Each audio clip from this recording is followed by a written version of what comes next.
बहुत सारे कंप्रोमाइजेस हमने संविधान में कर लिए। पता नहीं क्या सोच के हमारे पूर्वजों ने किए थे। 70 साल के इस सफर में मुझे तो कम से कम ऐसा नहीं लगता है कि जिनको विजनरी कहा जा रहा है वो विजनरी थे। मैं अगर बहुत असभ्य भाषा में कहूं तो मुझे लगता है इस देश पे 70 साल तक बौने लोगों का कब्जा था। उन बौनों को कैसे बड़ा बनाया जाए, बड़ी बड़ी किताबें लिखी जा रही थी। कोई डिस्कवरी लिख रहा है, कोई भारत एक खोज लिख रहा है। कौन लिख रहा है, किसने भारत कहां खोजा, हमें नहीं पता। और किसने कौन सा फ्रीडम मूवमेंट में कौन लोग लड़ रहे थे कि जिनको अंग्रेज सजा भी इस बात की देते थे कि दिल्ली के ऑलमोस्ट पॉश इलाके में उनको अपने घर में नजरबंद कर दिया जाता था और अंग्रेज साहब का आदमी उनसे पूछने आता था कि सुबह नाश्ते में आप क्या लेंगे और अखबार कौन कौन सा पढ़ेंगे। यह नजरबंदी अगर है तो इस देश को नजरबंद हो जाने में ज्यादा अच्छा है। लेकिन उसी वक्त जब यह स्थिति दिल्ली में चल रही थी, उसी वक्त कोई आदमी, क्योंकि वो विजनरी नहीं था, वो एक्सीडेंटल हिंदू नहीं था, उसके अपने होने पे उसे कोई शर्म नहीं थी और वो बुनियादी चीजें लड़ रहा था। आप ही के प्रदेश का एक शख्स अंडमान निकोबार में हजारों सालों से ऐसी चीजें भुगत रहा था जिसकी बात आज तक नहीं बताई गई। जब अंग्रेजों से लड़ने वाले दिल्ली में सुबह लिखते थे letter to daughter in the morning, फिर कोई ख्याल आ जाता था उनको तो दोपहर में भी लिखते थे और किताब बन गई लेटर टू एडिटर बेटी की। इतनी मोटी किताब है, उसे हम पढ़ रहे हैं कि क्या महान बातें लिखी जाती थी उसमें। लेकिन एक शख्स को साल में एक चिट्ठी लिखने का अधिकार था और उसकी काल कोठरी के बाहर एक और काल कोठरी थी, क्योंकि यह भाग न जाए। वो इस देश में आज विलियन है। तो ये सिलसिला एक नहीं है। इसी तरीके से गांधी जी थे। गांधी जी का जब किसी मामले पे विवाद हुआ अंबेडकर से, तो गांधी जी का एक अंदाज था। गांधी जी बात कम करते थे, धरना ज्यादा देते थे और धरना इतना इतना डराते थे। ये बात अलग है कि आधुनिक भारत में दिल्ली सरकार के मुख्यमंत्री को भी धरना देने की बहुत आदत है। अंबेडकर से किसी मामले पे विवाद हुआ, अंबेडकर के पास गए, अंबेडकर से बोले ये बात तुम गलत कह रहे हो। अंबेडकर ने कहा बात मेरी ठीक है, मैं तथ्यों पे कह रहा हूं। उन्होंने बात के आगे आर्गुमेंट नहीं किया, बोले तुम अपनी बात वापस ले लो, मैं धरने पे बैठ जाऊंगा। अंबेडकर ने कहा, किताब पढ़ी, अंबेडकर की किताब है, हमारी किसी की किताब नहीं है। अंबेडकर ने कहा गांधी जी आपका जीवन इस देश के लिए बहुत महत्वपूर्ण है, बहुत बहुमूल्य है।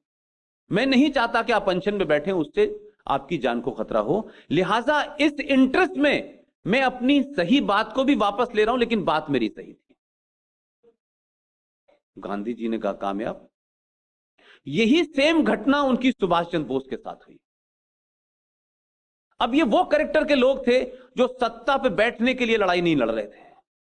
इनको ट्रांसफर ऑफ पावर के बाद डीएम से पीएम नहीं बनना था, लेकिन कुछ लोगों को जल्दी थी। तो सुभाष चंद्र बोस ने भी जब किसी बात विवाद हुआ, उनका ये इस्तीफा लीजिए, थैंक यू वेरी मच। और यह घटना जिसके बारे में जिक्र बहुत होता है, पटेल के और नेहरू जी के बीच में चुनाव हुआ और वो 14 वोट का मामला था। बताते हैं कि 14 में से 13 वोट पटेल को मिले और एक साहब ने वोट ही नहीं दिया था। ये उसमें ऊपर नीचे हो सकता है, 12-11 हो सकते हैं। लेकिन जब वो हार गए तो मैं क्यों ना इसको कन्विंस मानूं। तो उन्होंने कहा कि नेहरू की हार तो मेरी हार है। तो जिन लोगों के लिए प्रधानमंत्री का पद बहुत महत्वपूर्ण था, उनको लगता था कि शायद दूसरा भी उसके लिए उतना ही उतावला होगा। पटेल ने एक सेकंड नहीं लगाया कि यह आप ले लीजिए। लेकिन हमें बताया गया कि नेहरू जी पहले प्रधानमंत्री थे। नेहरू जी तो 46 में अपॉइंट हो गए थे प्रधानमंत्री, और उसके बाद लंबे समय तक रहे। तो जब भी इतिहास पढ़ाया जाएगा, नेहरू जी को अपॉइंट किया उन अंग्रेजों ने जिनसे हम लड़ाई लड़ रहे थे। तो अगर यूनाइटेड भारत की बात आप करें कि यूनाइटेड भारत में कि 46 में भी भारत बटा नहीं था, तो यूनाइटेड भारत में अगर कोई प्रधानमंत्री बना जो किसी के रहमो करम पे नहीं बना, जिसने अपनी एक फौज खड़ी की और पूरी फौज लेकर के नॉर्थ ईस्ट के इलाके मोयान में आया और पूरा का पूरा मणिपुर से लेकर के सारे इलाके में खड़ा हुआ, उसने अपनी करेंसी भी जारी की, उसने अपना बैंक भी जारी किया और दुनिया के 11 देशों ने उसे मान्यता दी। उस आदमी का नाम था सुभाष चंद्र बोस। तो यूनाइटेड भारत का अगर प्रधानमंत्री कोई बना जिसने अपनी जाती शख्सियत के ऊपर दुनिया के 11 देशों से मान्यता ली, जिसमें यूएसएसआर जैसा मुल्क भी शामिल था, लेकिन मौसूफ जो 46 में बने उन्हें सिर्फ माउंटबेटन का वोट मिला था। और माउंटबेटन का क्यों मिला था इसके बारे में भी मुझे बताने की जरूरत नहीं है। उनकी मजबूरी थी, उन्हें अपना घर बचाना था। वो बेचारे घर नहीं बचा पाए प्रधानमंत्री बनाने के बाद। इस घटना का जिक्र मैं इस रेफरेंस में कर रहा हूं कि एक बड़े इस देश के वो लीडर जिन्होंने कभी चुनाव नहीं लड़ा, जो सत्ता की दौड़ में शामिल नहीं हुए, और एक आंदोलन चलाया इस देश में। उसमें उस आंदोलन का एक हिस्सा यह भी था कि अपने अपने नाम के आगे से सरनेम हमें हटा देना चाहिए। यह बात अलग थी कि उस समय सरकार में, इख्तदार में, मेजॉरिटी में, दिल्ली की गद्दी पे कांग्रेस के लोग थे। उस आदमी ने बिहार से उठा और पूरे देश में एक आंदोलन खड़ा कर दिया। उनका नाम है जेपी, जयप्रकाश नारायण। जयप्रकाश नारायण की जब मृत्यु हो गई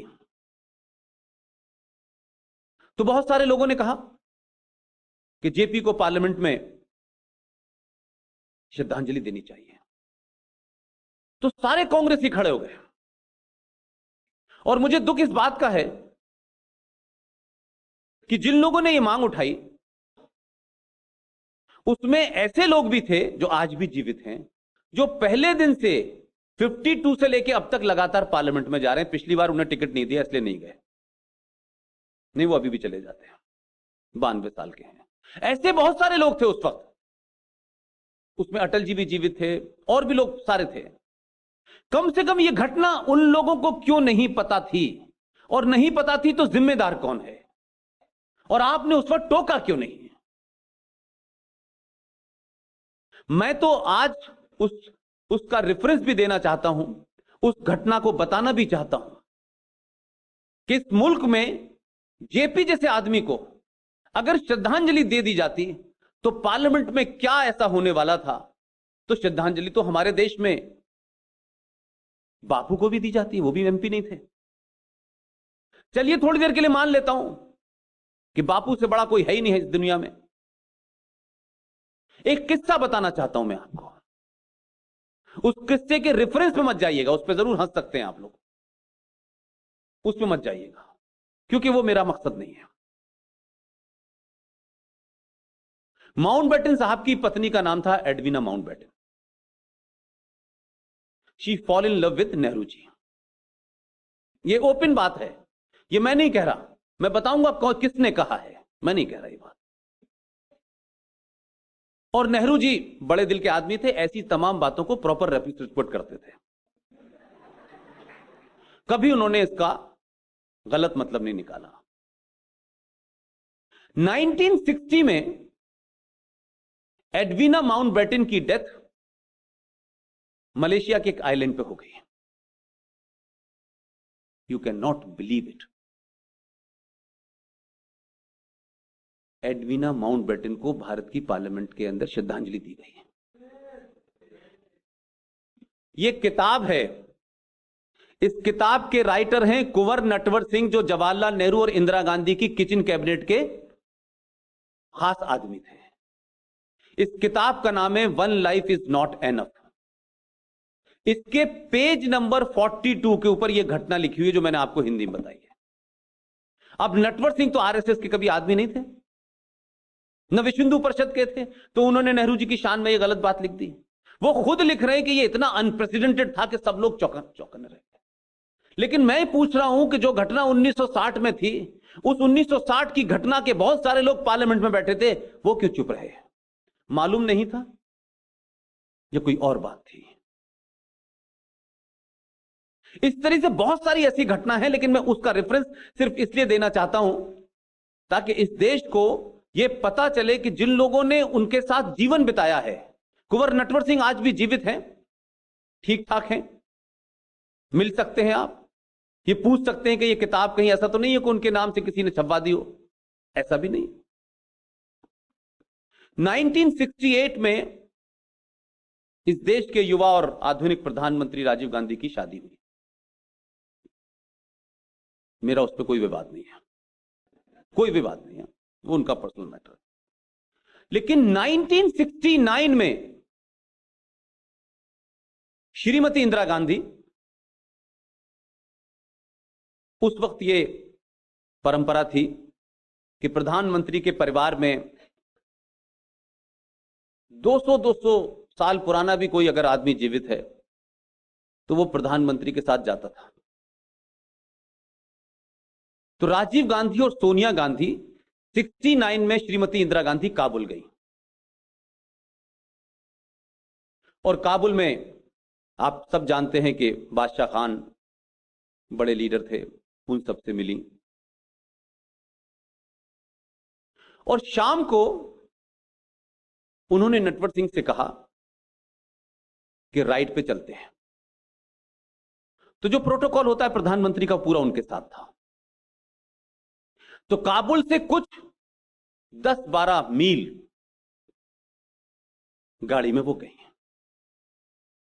अब आप इस पूरी घटना को यह भी कह सकते हैं कि ये स्पॉन्टेनियस हो सकती है, लेकिन मैं इसको स्पॉन्टेनियस नहीं मानता। पूरा प्रोटोकॉल तोड़ करके, जो उनके आइटनरी में नहीं था, आप नटवर सिंह को लेके गई, उसमें अफगानिस्तान की तमाम सिक्योरिटी शामिल थी। और रास्ते में जब काफी आगे निकल गई तो एक बहुत खंडर सा जगह पड़ती, बिल्कुल खंडर सा था, कुछ उस पे 8-10 पेड़ लगे हुए थे।